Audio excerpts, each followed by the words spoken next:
Hello student, good morning.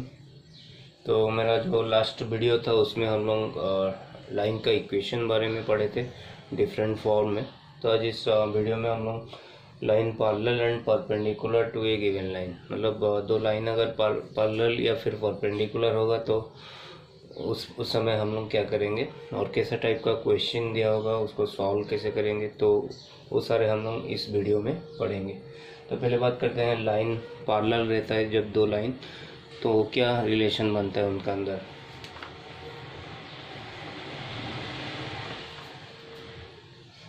If two lines a1x plus b1y plus c1 equal to 0 and a2x plus b2y plus c2 equal to 0। जब दो line parallel होता है हम लोग को मालूम है, if two lines are parallel then their slopes are equal,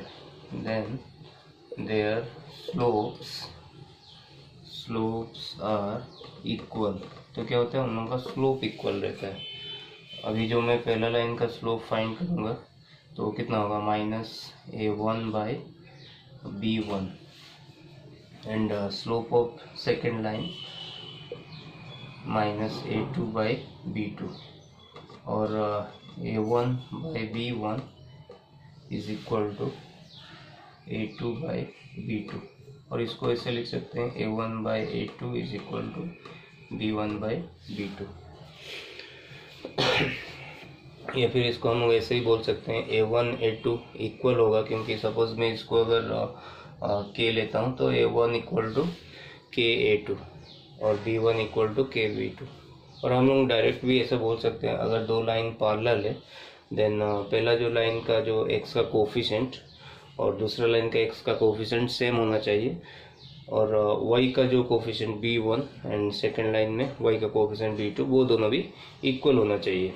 तो if two lines are parallel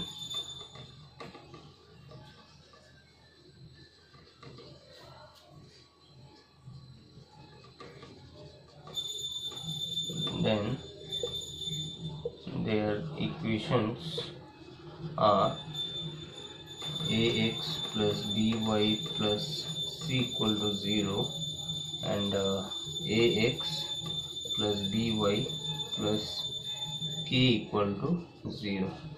तो ये दोनों लाइन पैरेलल है तो उन लोगों का जो x एंड y का कोफिशिएंट रहेगा वो दोनों इक्वल हमेशा रहेगा, खाली जो कांस्टेंट टर्म है वो डिफरेंट रहेगा। c यहाँ पर मैं k लिया हूँ, तो हम लोग बोल सकते हैं कि ये दो लाइन पैरेलल है। या फिर हम लोग ये कंडीशन को भी अप्लाई कर सकते हैं a1/a2 इक्वल टू b1/b2। तो कोई भी क्वेश्चन दिया हुआ तो दो लाइन अगर पैरेलल है तो हम लोग इसको ये सबको यूज़ करके उसको सॉल्व कर सकते हैं। पैरेलल होने से क्या होगा, स्लोप इक्वल रहेगा दोनों का, इसको भी यूज़ करके हम लोग सॉल्व कर सकते हैं। या फिर अगर हम लोग को पैरेलल लाइन दिया हुआ है तो हम लोग को मालूम है दोनों का जो x एंड y का कोफिशिएंट वो तो सेम रहने वाला है, खाली c, एक तो लाइन में c दिया हुआ है तो दूसरा लाइन को k ले जाएंगे, ठीक है। तो अगर दो लाइन परपेंडिकुलर दिया हुआ है, सपोज ये दो लाइन परपेंडिकुलर है, तो क्या होगा, product of their slope is -1। तो चलो पहले इसका स्लोप फाइंड करते हैं पहला लाइन का। तो इसका जो स्लोप होगा, इसका स्लोप होगा -a1/b1 और इसका स्लोप होगा -a2/b2। तो हम लोग को क्या मालूम है, अगर दो लाइन परपेंडिकुलर रहता है तो उनका जो प्रोडक्ट ऑफ स्लोप होता है वो -1 होता है। तो यहाँ पर क्या होगा, -a1/b1 into -a2/b2 is equal to -1। तो ये हो गया a1a2/b1b2 इज इक्वल टू -1, या फिर a1a2 is equal to -b1b2 और a1a2 plus b1b2 is equal to 0।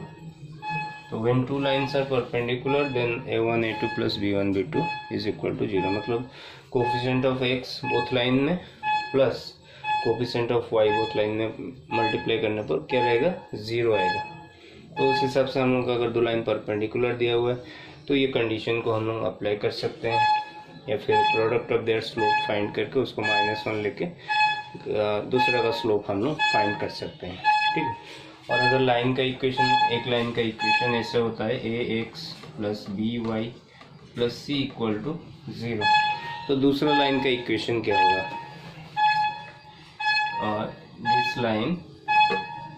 This line is perpendicular to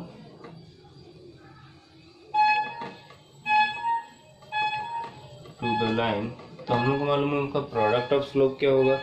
-1 होगा। तो हम लोग का जो यहाँ पर जो अगर स्लोप फाइंड करेंगे तो इसका स्लोप क्या आ रहा है? -a/b। तो अगर जो लाइन इसके साथ परपेंडिकुलर है तो उसका स्लोप क्या रहेगा? जैसे कि ये -1 आना चाहिए, तो ये रहेगा b/a। तो अगर हम लोग का एक इक्वेशन दिया हुआ है ax plus by equal to 0, तो जो भी लाइन उसके साथ परपेंडिकुलर रहेगा उसका इक्वेशन क्या हो जाएगा? bx minus ay plus k equal to 0। अगर ये लाइन तुम लोग का इसके साथ परपेंडिकुलर है, अभी देखो स्लोप दोनों का मल्टीप्लाई करेंगे तो कितना आएगा? -1 आएगा। तो कोई भी लाइन उसके साथ और एक लाइन परपेंडिकुलर है, तो अगर ये लाइन का इक्वेशन हो गया तो दूसरा वाला का जो इक्वेशन होगा वो इस फॉर्म में रहेगा। मतलब x का कोफिशिएंट जो a था वो अभी y का कोफिशिएंट बन जाएगा negative of a, and y का कोफिशिएंट जो b था वो बन जाएगा x का कोफिशिएंट, और कांस्टेंट भी चेंज हो जाएगा c, यहाँ पर हम लोग लिए हैं k। तो चलो इसको हम लोग एग्जाम्पल में देखते हैं। अगर क्वेश्चन हम लोग का पैरेलल या फिर परपेंडिकुलर रिलेटेड रहता है तो इसको हम लोग कैसे सॉल्व करेंगे। तो एग्जाम में भी ये टाइप का क्वेश्चन तुम लोग आता है, तो जितना भी टाइम होगा मैं प्रॉब्लम सॉल्व करूँगा। तो मैं होप करता हूँ कि तुम लोग मेरा हर प्रॉब्लम देखोगे, लास्ट तक वीडियो को देखोगे, ठीक है। तो ये क्वेश्चन में हम लोग को फाइंड करने के लिए बोला है लाइन का equation which is parallel to another line, जिसका इक्वेशन हम लोग को दिया हुआ है, and passes through a point, और एक पॉइंट हम लोग को दिया हुआ है। तो हम लोग को पहले पॉइंट एंड स्लोप फॉर्म में लाइन का इक्वेशन क्या होता है? y minus y1 m into x minus x1। तो ये होता है पॉइंट एंड स्लोप फॉर्म में लाइन का इक्वेशन। तो x1 y1 क्या होता है? पॉइंट होता है। तो ऑलरेडी हम लोग को पॉइंट दिया हुआ है, तो हम लोग पॉइंट पुट करके इक्वेशन फाइंड कर सकते हैं। लेकिन हम लोग का यहाँ पर दिक्कत है स्लोप, m हम लोग को डायरेक्टली नहीं दिया हुआ है। तो उसको फाइंड करने के लिए उसके साथ जो लाइन का इक्वेशन हम लोग फाइंड कर रहे हैं उसके साथ और एक लाइन पैरेलल है। तो हम लोग को मालूम है if two lines are parallel then their slopes are equal. तो ये लाइन का ये स्लोप फाइंड कर देंगे, वही तुम लोग का रिक्वायर्ड लाइन का भी स्लोप बन जाएगा। तो उस हिसाब से हम लोग क्या करेंगे? स्लोप मिल जाएगा तो m के जगह में पुट करके इक्वेशन निकाल देंगे। और एक मैंने बोला था अगर कोई भी लाइन इसके साथ पैरेलल है तो खाली कांस्टेंट चेंज होगा। तो 5 है, उसको हम लोग k ले जाएंगे, और जो वही लाइन बन गया उसका ऊपर एक पॉइंट दिया हुआ है, पॉइंट को डाल देंगे तो k का वैल्यू मिल जाएगा। तो लाइन का इक्वेशन हम लोग लिख देंगे। तो दोनों तरीके से मैं बोल देता हूँ, तुम लोग को जो सुइटेबल लगेगा उसको तुम लोग एग्जाम में लिखना। तो एक तो डायग्राम बना देते हैं। Suppose this line is required line L1 and this line is given line which is parallel to L1। So L2 का इक्वेशन हम लोग को दिया हुआ है 3x minus 2y plus 5 equal to 0। तो चलो इसका स्लोप फाइंड कर देते हैं। स्लोप क्या होता है? x coefficient, negative of x coefficient by y coefficient. तो नेगेटिव ऑफ x कोफिशिएंट मतलब -3 divided by y coefficient is -2। तो ये हो गया 3/2। अभी दोनों लाइन पैरेलल है तो इसका स्लोप मेरे को मिल गया, इसका भी स्लोप क्या होगा? वही सेम होगा 3/2। देखो इसका स्लोप मिल गया। अभी पॉइंट तो हम लोग को दिया हुआ है, पॉइंट कितना है? 5 - 6। इसका ऊपर एक पॉइंट दिया हुआ है, मतलब हम लोग को x1 y1 दिया हुआ है। अभी मेरे को इक्वेशन ऑफ L1 लिखना है। So equation of L1 is y minus y1 equal to m into x minus x1। One point and slope अगर हम लोग के पास है तो लाइन का इक्वेशन ये होता है। अभी पॉइंट मेरा क्या है? y1 कितना है? -6, तो ये हो गया y प्लस 6। m कितना है? 3/2। ये हो गया x माइनस x1 है 5। तो इसको थोड़ा सिंप्लीफाई कर देते हैं, 2 को लेफ्ट में ले आते हैं, 2y plus 2l is equal to 3x minus 15।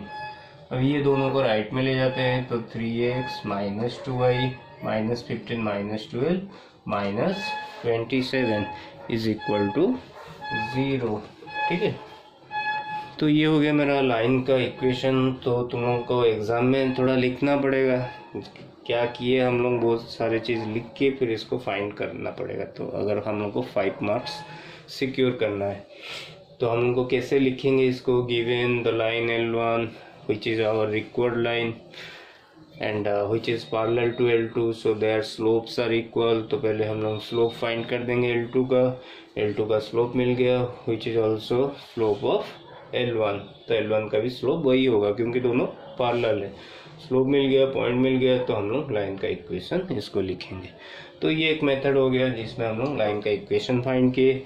और एक कैसे लिखेंगे, दूसरा तरीके से भी इसको फाइंड कर सकते हैं। तो देखो पहले तो हम लोग को जो लाइन, हम लोग को जिस लाइन का इक्वेशन फाइंड करना है वो इसके साथ पैरेलल है। तो पैरेलल है मतलब दोनों, पूरा इक्वेशन सेम रहेगा, खाली कांस्टेंट डिफरेंट रहेगा। So given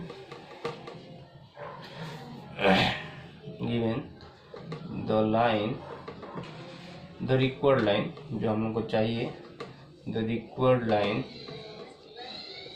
is parallel to the line 3x minus 2y plus 5 equal to 0। The required line is parallel to this line। Show equation of the required line।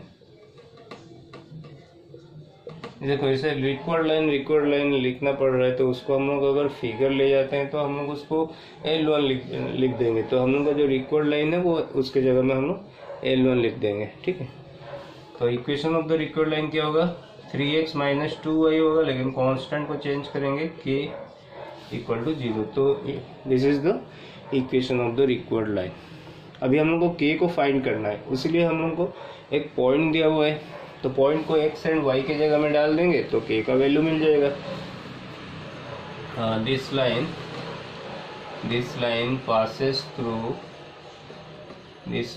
passes through the point 5 minus 6। so this implies 5 minus 6 मतलब x के जगह में 5 डालेंगे, 3 into 5, y के जगह में 6 डालेंगे, minus 6 plus k equal to 0। तो ये हो गया 15 plus 12 27 plus k equal to 0 और k इक्वल टू माइनस 27। तो k का वैल्यू मिल गया। तो हम लोग का equation of the required line क्या था, ये था। तो k की जगह में क्या डाल देंगे, minus 27। Hence equation of the line is क्या होगा, 3x माइनस 2y और माइनस 27 इक्वल टू 0। तो इस तरीके से हम लोग फाइंड कर सकते हैं। ठीक है, तो चलो इस एग्जांपल को देखते हैं। इसमें भी वही चीज़ दिया हुआ है लेकिन पैरेलल के जगह में परपेंडिकुलर दिया हुआ है। तो मतलब हम लोग का जो रिक्वायर्ड इक्वेशन है,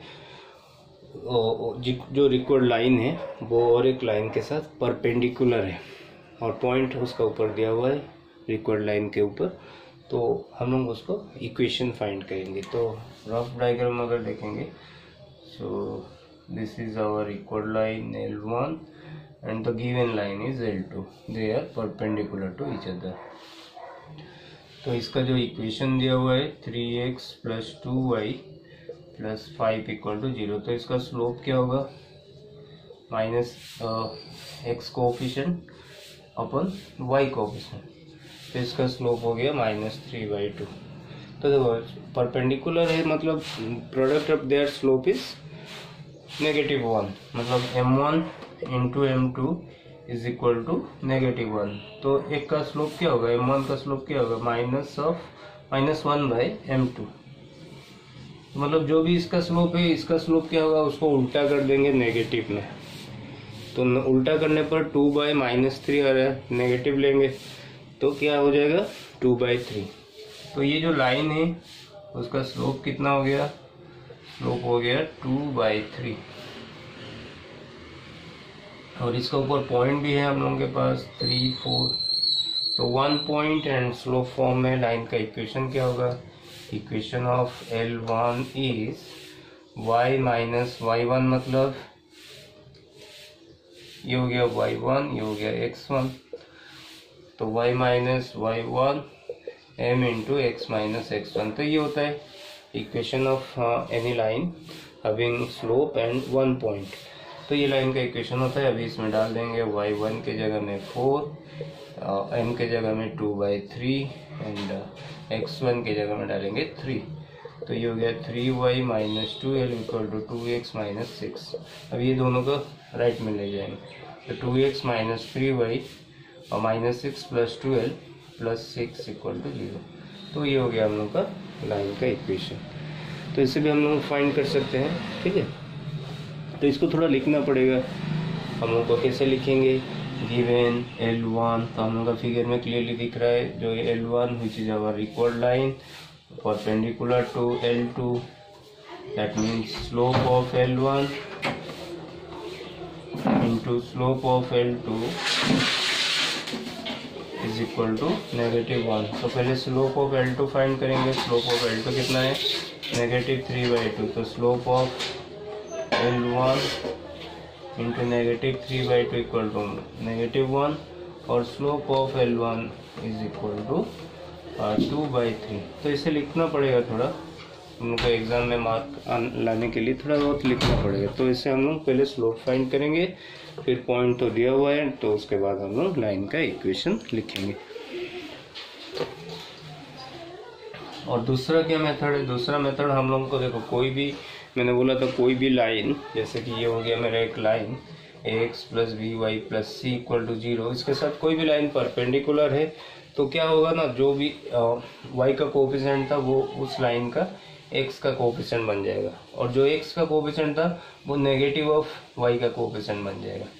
तो negative a y plus c equal to 0। तो अभी हम लोग बोल सकते हैं कि ये दोनों लाइन आपस में परपेंडिकुलर है, क्योंकि इनका जो स्लोप है, इसका स्लोप क्या होगा? -a/b, और इसका स्लोप क्या होगा?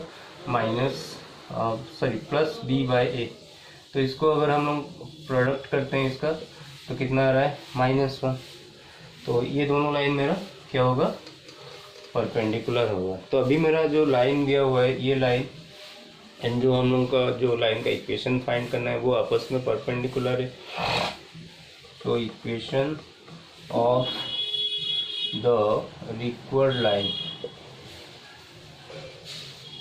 required line which is perpendicular to 3x plus 2y plus 5 equal to 0 is क्या होगा?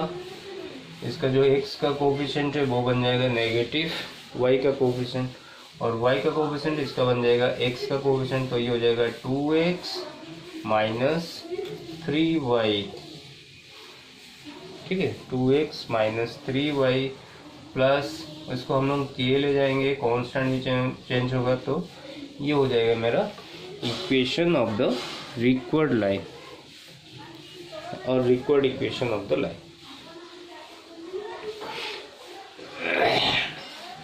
तो ये हो गया लाइन का इक्वेशन। अभी k फाइंड करना है। अगर हम लोग को पॉइंट दिया हुआ है, मतलब वो पॉइंट ये लाइन के ऊपर आ रहा है, तो ये पॉइंट को x y की जगह में डाल देंगे तो k का वैल्यू मिल जाएगा। Since this line passes through the point 3, 4, implies 2 into 3 minus 3 into 4 plus k equal to 0, और 6 minus 2l plus k equal to 0, और minus 6 plus k equal to 0, और k equal to 6. Hence required equation of the line is, अभी k के जगह में 6 डाल देंगे, तो 2x minus 3y plus 6 equal to 0। ये क्वेश्चन तुम लोगों का एसएटीबीटी एग्जाम में आता है। Find the foot of the perpendicular drawn from A point 1 - 2 on the line. मतलब हम लोग क्या करते हैं, एक पॉइंट दिया हुआ है हम लोग को, वहाँ से एक परपेंडिकुलर ड्रॉ करते हैं, किसके ऊपर? और एक लाइन का इक्वेशन दिया हुआ है उसके ऊपर। 2x minus y plus 1 equal to 0। तो हम लोग को क्या करना है, हम लोग को फुट ऑफ द परपेंडिकुलर उसका कोऑर्डिनेट फाइंड करना है। फुट मतलब किसको बोलते हैं, हम लोग ड्रॉ किए परपेंडिकुलर, तो जहाँ पर हम लोग का टच हुआ दूसरा लाइन तो वो बन गया हम लोग का फुट ऑफ द परपेंडिकुलर। तो इसका हम लोग को कोऑर्डिनेट फाइंड करना है, ये पॉइंट का कोऑर्डिनेट क्या होगा। तो अगर हम लोग ये लाइन का इक्वेशन फाइंड कर देते हैं, और एक लाइन का इक्वेशन तो हम लोग के पास है ही, तो दोनों लाइन का इक्वेशन का पॉइंट ऑफ इंटरसेक्शन क्या होता है, फुट ऑफ द परपेंडिकुलर होता है। तो उसको सॉल्व करेंगे तो ये पॉइंट हम लोग को मिल जाएगा। तो पहले चलो इसका इक्वेशन फाइंड करते हैं, किसका, L1 का। L2 हम लोग को दिया हुआ है, तो L1 एंड L2 ये परपेंडिकुलर है, मतलब और दोनों के अंदर एंगल 90 डिग्री है। तो परपेंडिकुलर का जो कंडीशन होता है, अभी मैंने बोला था अगर ये लाइन है इसके साथ ये लाइन परपेंडिकुलर है, तो उसका इक्वेशन हम लोग कैसे लिखेंगे, उसका कोफिशिएंट को अल्टरनेट कर देंगे। जो हम लोग का y का कोफिशिएंट था -1, वो अभी x का कोफिशिएंट बन जाएगा, और जो x का कोफिशिएंट था 2, वो नेगेटिव y का कोफिशिएंट बन जाएगा, और +1 भी चेंज हो जाएगा, उसके जगह में हम लोग k ले जाएंगे, फिर ये पॉइंट को डाल देंगे तो k का वैल्यू मिल जाएगा, तो इसका इक्वेशन आ जाएगा। अभी दोनों का इंटरसेक्शन फाइंड करेंगे तो फुट ऑफ द परपेंडिकुलर मिल जाएगा। और डायरेक्ट अगर करते हैं तो इसको हम लोग इसका स्लोप फाइंड करेंगे, इसका स्लोप मल्टीप्लाई करने पर कितना होगा, -1 होगा। तो इसका स्लोप मिल गया, पॉइंट है तो इक्वेशन लिख देंगे। तो कोई भी तरीके से सॉल्व करो। तो मैं क्या करूँगा, पहले इसका स्लोप फाइंड करता हूँ। इसका स्लोप क्या होगा, स्लोप होगा 2 बाय -1, और स्लोप कितना होगा 2। और दोनों लाइन परपेंडिकुलर है, तो जो भी एक लाइन का स्लोप होता है दूसरा लाइन का स्लोप क्या होता है, उसका रेसिप्रोकल होता है नेगेटिव में। तो इसका स्लोप कितना हो जाएगा, इसका अगर 2 आ रहा है तो ये 1/2 नेगेटिव -1/2, सो दैट इसको जब भी हम लोग मल्टीप्लाई करेंगे तो हम लोग का आंसर -1 आएगा। तो परपेंडिकुलर है मतलब स्लोप को मल्टीप्लाई करने पर कितना आना चाहिए, -1 आना चाहिए। तो इसका स्लोप हो गया -1/2। तो पॉइंट है, स्लोप है, तो इक्वेशन कैसे लिखेंगे, y - y1 m into x - x1। तो ये क्या हो गया, इक्वेशन ऑफ L1। अभी पॉइंट क्या डालेंगे, पॉइंट दिया हुआ है, this is our y1, this is our x1, so y + 2 - 1/2 into x - 1, और 2y + 4 इक्वल टू -x + 1। ये दोनों को इधर ले आते हैं तो +x + 2y + 3 इक्वल टू 0। तो हम लोग को लाइन का इक्वेशन मिल गया। अभी जो हम लोग का फुट ऑफ द परपेंडिकुलर है, foot of the perpendicular is the point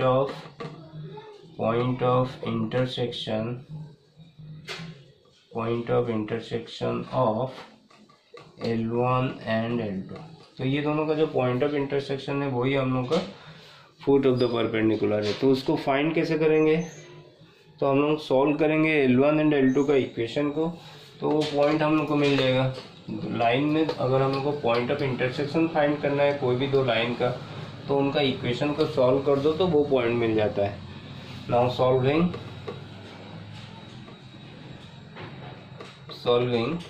L1 and L2 को सॉल्व करते हैं। तो L1 का इक्वेशन हम लोग को क्या मिला, x + 2y + 3 equal to 0, equation 1। And L2 का इक्वेशन हम लोग के पास दिया हुआ है 2x - y + 1 equal to 0, equation 2। तो ये दोनों को सॉल्व करेंगे। तो सॉल्व कैसे करेंगे, इसमें 2 मल्टीप्लाई कर देंगे और दोनों का ऐड कर देंगे। Equation 1 × 1, x + 2y + 3 equal to 0, equation 2 × 2, 4x - 2y + 2 equal to 0। अभी क्या करेंगे, सब्ट्रैक्ट करेंगे, तो ये हो जाएगा नेगेटिव, ये पॉजिटिव, ये नेगेटिव, सॉरी ऐड कर देंगे तो इसको क्या करेंगे, ऐड करेंगे तो ये हो जाएगा 5x, ये कैंसिल हो जाएगा, ये हो जाएगा 5। तो 5x equal to -5, x is equal to -1। तो x -1 मिल गया, अभी x के जगह में -1 डाल देंगे तो -1 plus 2y plus 3 equal to 0, so 2y plus 2 equal to 0, so y is also -1। तो ये जो point foot of the perpendicular कितना है, -1। तो ये क्वेश्चन तुम लोग आता है SCTBT एग्जाम में, ठीक है। तो ये क्वेश्चन में हम लोग को फाइंड करना है लाइन का इक्वेशन और which is parallel to another line whose equation is given and is such that the sum of its intercept on axis is 15। तो इंटरसेप्ट के बारे में मैंने पहले बोल चुका हूँ मेरा वीडियोस में। तो इंटरसेप्ट क्या होता है, ओरिजिन से जो पॉइंट में कट कर रहा है एक्स एक्सिस को, वो होता है ओरिजिन से, वो जो इस पॉइंट में कट कर रहा है वो लेंथ होता है एक्स इंटरसेप्ट।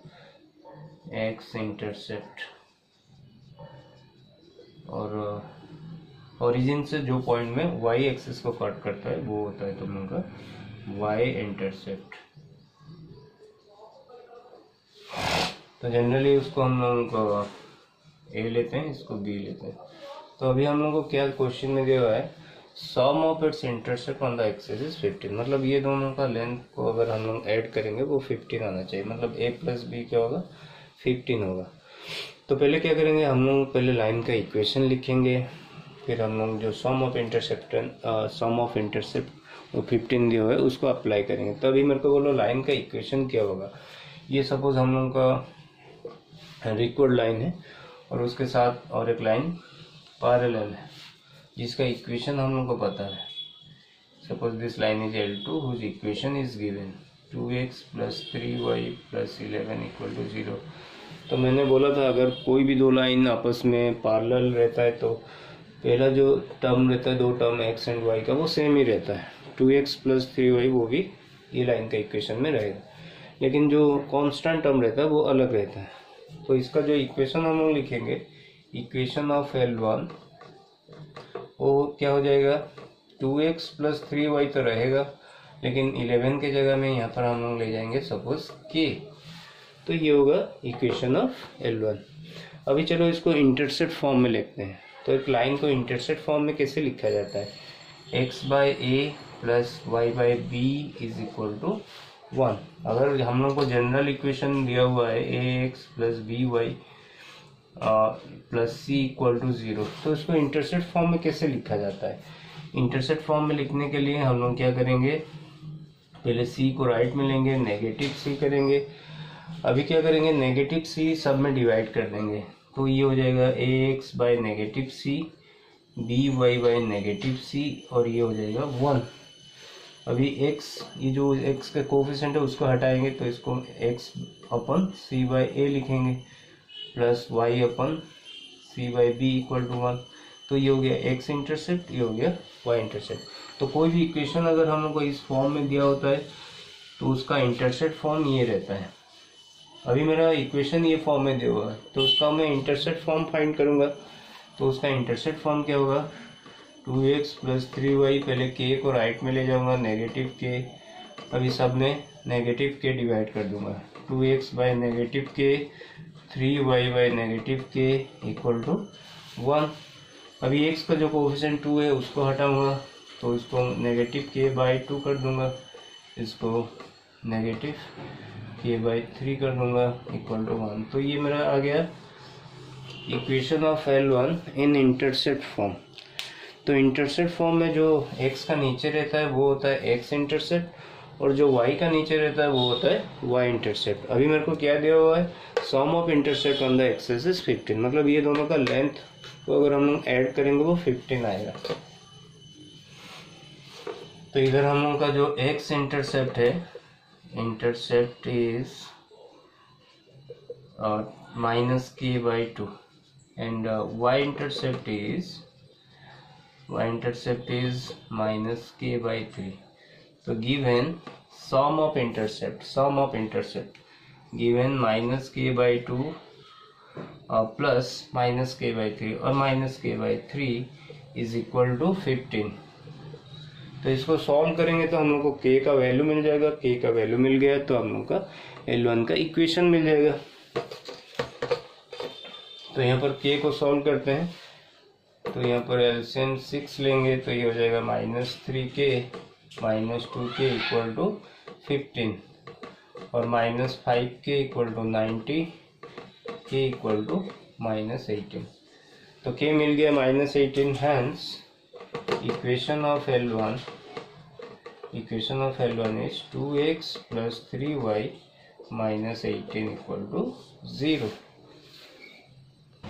तो ये क्वेश्चन में देखो एक पॉइंट दिया हुआ है लाइन के ऊपर और एक लाइन के साथ उसका एंगल दिया हुआ है। मतलब हम लोग का जो पिछला क्वेश्चन रहता था वो इधर पैरेलल रहता था या फिर परपेंडिकुलर रहता था, लेकिन ये क्या दिया हुआ है, दोनों लाइन के अंदर एंगल दिया हुआ है। तो उसको अप्लाई करके एंगल का फॉर्मूला को हम लोग जो रिक्वायर्ड लाइन है उसका स्लोप फाइंड कर सकेंगे।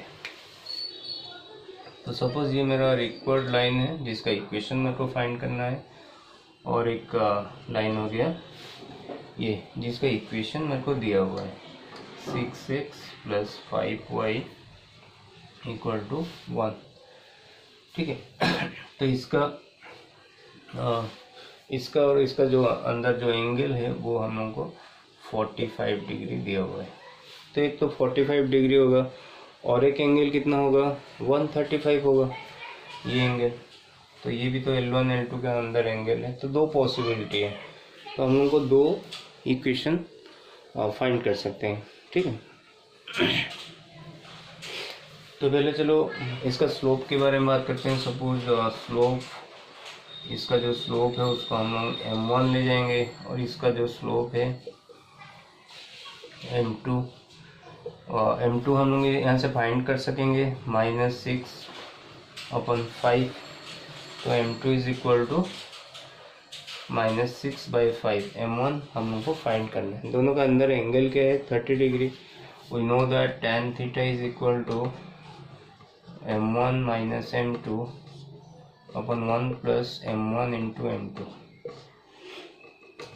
सो tan थीटा हम लोग को 45 दिया हुआ है, तो tan 45 is equal to m1 हम लोग को फाइंड करना है, m2 हम लोग को दिया हुआ है 6/5 -6/5। तो ये प्लस हो जाएगा और 1 + m1 × -6/5।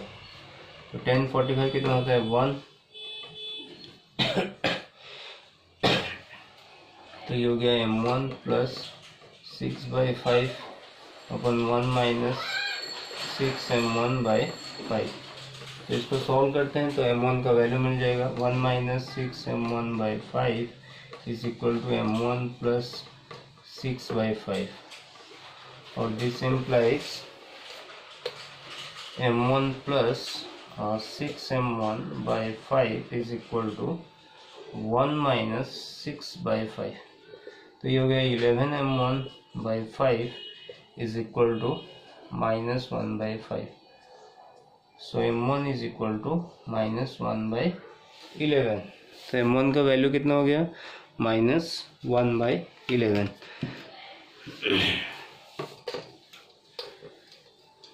So equation of L1, हम लोग को पॉइंट दिया हुआ था लाइन का ऊपर, पॉइंट क्या था 3 - 2। तो इसका इक्वेशन अभी फाइंड करेंगे क्योंकि स्लोप हम लोग को मिल गया। So y + 2 is equal to slope कितना है, -1/11 into x - x1 3। y - y1 is equal to m into x - x1। तो ये हो गया 11y + 22 इक्वल टू -x + 3, और -x को लेफ्ट में लाएंगे तो x + 11y + 19 इक्वल टू 0। तो ये एक लाइन होगा L1 का। और एक पॉसिबिलिटी है, हम लोग अगर नेगेटिव लेते हैं, क्योंकि ये एंगल क्या होगा, π - थीटा। तो एक एंगल क्या हो सकता है, tan π - थीटा। तो tan π - 45 मीन्स -45। तो और एक एंगल हो सकता है, तो इसको हम लोग और में लिख देंगे। और एक एंगल क्या होगा, tan 135 डिग्री होता है। ठीक है। तो ये भी पॉसिबिलिटी है, tan 135। और ये m1 - m2/1 plus m1 into m2. So 1035 means minus 1. M1 is m1 plus 6 by 5 upon 1 minus m1 into 6 by 5. तो ये हो जाएगा 1 minus 1 plus m1 into 6 by 5 is equal to m1 plus 6 by 5. So 6m1 by 5 minus m1 is equal to 1 plus 6 by 5. तो ये हो जाएगा m1 by 5 is equal to 11 by 5. तो m1 कितना होगा? 11 होगा. So equation of L1 is y minus y1 कितना दिया हुआ था? -2. तो y plus 2 11 into x minus 3. तो ये हो जाएगा 11x minus y minus 35 equal to 0. तो ये दो लाइन मेरा बनेगा. तो इस वीडियो में हम लोग क्या क्या पढ़े? हम लोग लाइन, परपेंडिकुलर, पैरेलल, इसके बारे में पढ़े. ये चीज़ तुम लोग का इक्वेशन फाइंड करने वक्त कहीं भी आ सकता है, पैरेलल केस, परपेंडिकुलर केस. ठीक है. तो नेक्स्ट वीडियो में मेरा इंटरसेक्शन ऑफ टू लाइन्स, उसके बारे में हम लोग पढ़ेंगे और इक्वेशन फाइंड करेंगे. तो तब तक के लिए थैंक यू फॉर वॉचिंग.